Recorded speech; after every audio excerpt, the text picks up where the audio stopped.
Yo, hello. Recently, there's been a little update to how the Singapore National Championships will work. And unfortunately, to say the least, it's a scene that has been kind of gutted by competitive Pokemon and is continued to be gutted even more. Because if you don't know, before, Singapore used to have a normal circuit and they used to be on kind of the same side as we were with TPCI. Though in recent years, they've made the swap to the Pokemon Company, that's the rain one from Japan. But this has had some consequences, as TPC hasn't really been running many events focused at Singapore, and instead has been running events, well, focused at Japan. And how Japan circuit works is very different from, like, how the other circuits work as well. And this has had some, like, pretty big ramifications, specifically for, like, the APAC region. Because APAC went from one of the bigger regions to immediately one of the smaller ones. And OCIC went from having like a large variety and like having a lot of Singapore players to having like nobody from that region. But that's kind of been true with a lot of places recently, as this region is this really this gutted from competitive Pokemon in general, as now it's even worse, as there's just a 10-match online ladder tour. Whoever wins that gets day 2 and top 4 gets day 1. For one, that's a very small number, and the other problem being that all age divisions will be competing together for the 4 slots, meaning that number is not this Masters, but there's realistically not a good chance that you make it out of Singapore Nationals at all. And frankly, depending on the volume of the players, there's a real chance that Singapore Nationals, almost every top player will be having like 10-0 records or a lot of 9-1s. So it'll end up coming down to RNG on whoever tops the ladder tour, or whoever has like an extra copy of a Switch or something that they can use for the ladder tour. Because like that's not particularly great, to say the least, for the competitive circuit. And it is going to cut a lot of costs for them, but it's something that's really that's going to kill competitive Pokemon in Singapore, to say the least. But it's kind of sad to see it. Like, the Trainer Shed, if you don't know who they are, they're a VGC community based in Singapore, and they've had like a lot of streamed VGC events. They do really a lot for the scene in general there, and now that it's even more hampered than it was before. Because before, like, I feel the Singapore community was actually pretty active, and you would generally see, like, you would see local events for them, you'd see a lot more coverage for them in general. But now, since the change to TPC, instead of the Pokemon Company International like we have in the West, has kind of really just hampered that altogether, and created what, to say the least, is a less than optimal scenario, right? Yeah, entry period, Monday, May 15th. Yeah. And this is concerning. It's a 6-day event, and you only have to play 10 games. Match number limit 10. So theoretically, you could, whoever has the most switches, whoever has the most cards, right?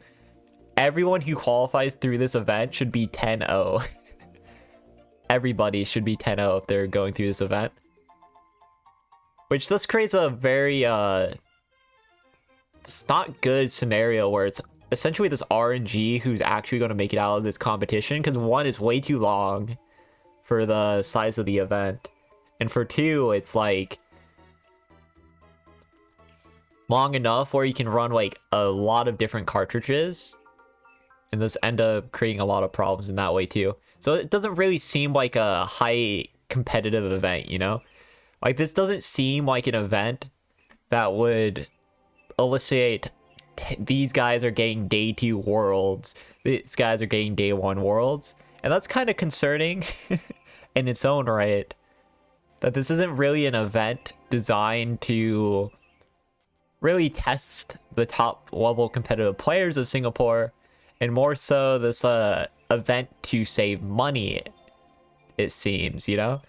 Because they don't have to run a giant venue, they don't have to run a venue for nationals anymore. All they have to do is just have this online tournament and just be like, hey, you get your day 2, cool, done, and that's really sad. And I think a lot of Singapore players, I think there's a lot of players in general, this really should complain about this, because like this is just not what you want to see from a competitive circuit. And to think that Pokemon is willing to do this to a scene that's already really just not had great luck with how they've gone about things here, and this continuing to have very horrible luck, frankly.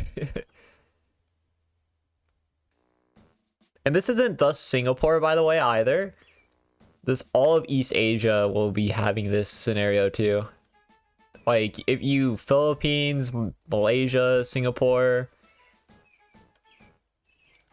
are all having this kind of scenario for them, and that's like more than a little annoying. But yeah, here's another little thing we can look at for that. But yeah, Southeast Asian Nationals happening in May, June. Winners Day 2, and Taiwan only for 2nd and 3rd place. So it's not even every region, like, but Philippines, Malaysia, Singapore, they're all having these online events with only 10 ladder games. And then there's actually, like, for Thailand, right, you're having an online stage and then a live stage. And that's actually an okay system. That's the system that they use for Japan Nationals, right? So that system is a lot better. And then Hong Kong has the same system, Taiwan has the same system. But then there's this Philippines, Malaysia, Singapore who are, to put it lightly, screwed. Are just frankly screwed by the circuit. And like, to me at this point, I'll stress this again, if you're going to do this to these scenes, just let them be in the TPCI circuit so they can actually get a Worlds invite by going to OCIC or something, or actually just play in the Australian circuit. Because that would make it a lot easier, right? That would make it like so much easier if you're not willing to have a real event for them. Which obviously it would be really hard to get a Worlds invite from like Philippines, Malaysia, and Singapore if you had to travel to Australia all the time. But you can host locals, you can revitalize the scene that way, if you're not willing to host live stage events yourself. And that's a very, very big problem that I don't unfortunately think will actually be fixed, because I think this is going to be really the future of Philippines, Malaysia, and Singapore in these competitive scenes in general after they're switched to the TPC side of the circuit. And this makes me really sad as a competitor. This makes me incredibly sad as a competitor. But yeah, that's enough for this rant. I'll just say, like, this is a very shitty situation, honestly. But yeah, let me know what your thoughts are on this kind of stuff. And I'm glad I got to share some of this information out to all you guys. And if there's more information that I can put on this, I'll have this in the description as well. But I think I have the general idea of the information that we're getting. But yeah, I don't know, man. This is really sad. This is really, really sad.